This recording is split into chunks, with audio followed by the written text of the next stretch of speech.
Hey, it's Wayne here. We've all been there. You shoot something on a high-end digital camera, but the image turns out too perfect, too clean and clinical. This look might work well for certain scenarios, but sometimes you want that film look, the kind of warm and slightly grainy look you see in older Hollywood films. For my recent short film, Alone Pacific, a short film about my trip driving down the Pacific coast a while ago, I wanted to give it a look that evokes nostalgia. And I was able to do it using Dehancer. Over the past few months, I've been using Dehancer in Premiere Pro. And today, I want to show you how I use it to make my digital footage look like it was shot on real film. So first, what is Dehancer? At its core, Dehancer is a film emulation and color grading plugin that simulates the look and feel of real film. It's not just a collection of presets or LUTs. It generates dynamic film simulation that creates that look and feel of real film. With Dehancer, you get over 60 film stocks, realistic grain, halation, bloom, and all sorts of tools to give your digital footage that look and feel of real film. And in the next, I'm going to show you some of my favorite tools to create that film look. Before we talk about the fun stuff, we need a solid foundation first. If you shoot your footage in log format, you usually need to convert that into Rec 7i first. In Dehancer, the camera source setting under the input section can help you achieve the same result by offering a range of log conversions from different camera brands and models. In my workflow, I like to use my own conversion LUT, so I usually keep the camera source as Rec 7i and let my own LUT do the initial conversion. The next tool I want to talk about is Film Developer. This is the tool I like to use to fine-tune the contrast, midtones, and color richness of my image. It's not like simply adjusting these properties digitally like in Lumetric Color. The Film Developer tool affects these properties by simulating how chemicals in real film react to different lighting and temperatures, so the result is more organic and less digital. To show you what I mean, let's see how these properties affect my image in action.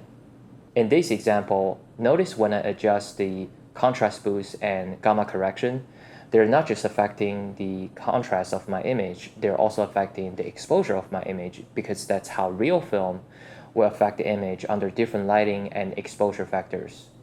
Then there's color separation and color boost. The color separation controls how saturated the most intense colors are. So when the value is set at 100, which is the default value, the most intense colors in your image will pop out the most compared to the more subtle colors. And when that value is reduced, the saturation of the most intense colors will get reduced first, while the more subtle colors will remain almost the same. On the other hand, the color boost affects all colors in your image.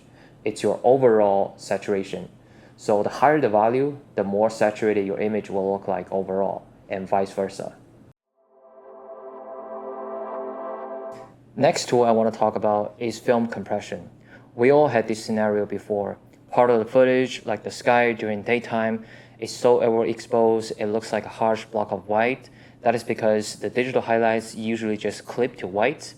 The film compression tool compresses those highlights into a graceful roll-off, just like how real film reacts to strong highlights. In this example, notice how the sky in this shot goes from a harsh block of white into a soft, creamy highlight. That is the film compression tool doing the heavy lifting.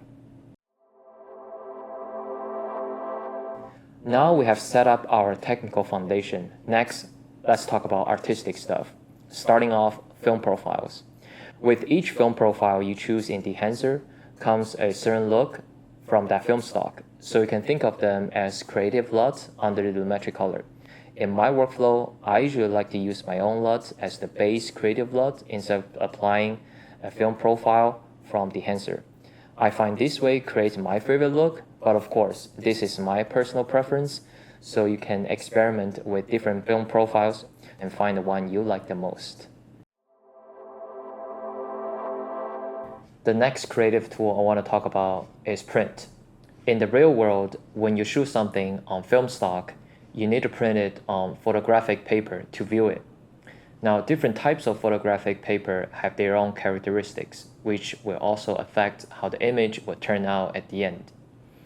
In Dehancer, this tool simulates how your image will look like if it were printed on different types of photographic paper. In my opinion, this tool serves as the final touch to make the film look on your image more baked in and more realistic. Now, for the fun stuff you came here for, the film grain. As I mentioned at the beginning of the video, sometimes we want that grainy texture we see in older Hollywood films.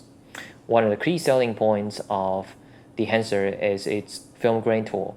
The film grain tool doesn't just apply a static grain overlay, it generates dynamic grain that adapts to the local colors and characteristics of your image. In the film grain tool, there are different film grain profiles to choose from. The smaller the sensor size, the bigger the ISO number, the more obvious the grain will be in your image. In my workflow, I usually stick to the 35mm or 65mm film grain profile. In my opinion, the idea about film grain is that you want to see the texture, but you don't want it to look too obvious and too grainy. Now we've talked about film grain, to take the film look to the next level, we need something called halation. Halation is the subtle red color you see around the light sources or high contrast edges in real film.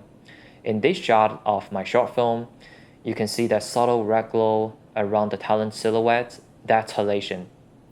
It really adds that subtle warmth that digital cameras just can't replicate on their own. In my workflow, I'm pretty happy with the default settings, so I usually just turn the halation on and keep the default settings as they are. The final touch I usually like to add to my image is bloom. If halation is about the edges, bloom is about the atmosphere.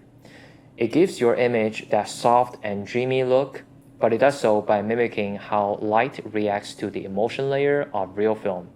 In my workflow, like halation, I'm pretty happy with the default settings, so I usually just turn the bloom on and keep the default settings as they are to give my image that soft and dreamy look.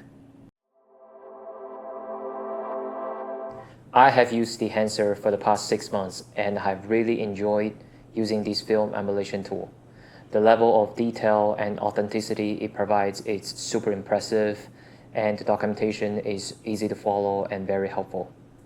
My personal advice, try it yourself. I've put the promo code in the description below. Using my promo code, you can get 10% off when you pay for Dehancer. I encourage you to toggle each setting on and off. Try different effects and see which one serves your video better. Remember, at the end of the day, Dehancer is still a tool. You shouldn't solely rely on Dehancer to make your video great. Instead, Dehancer should serve as the tool to elevate your image and help with your storytelling.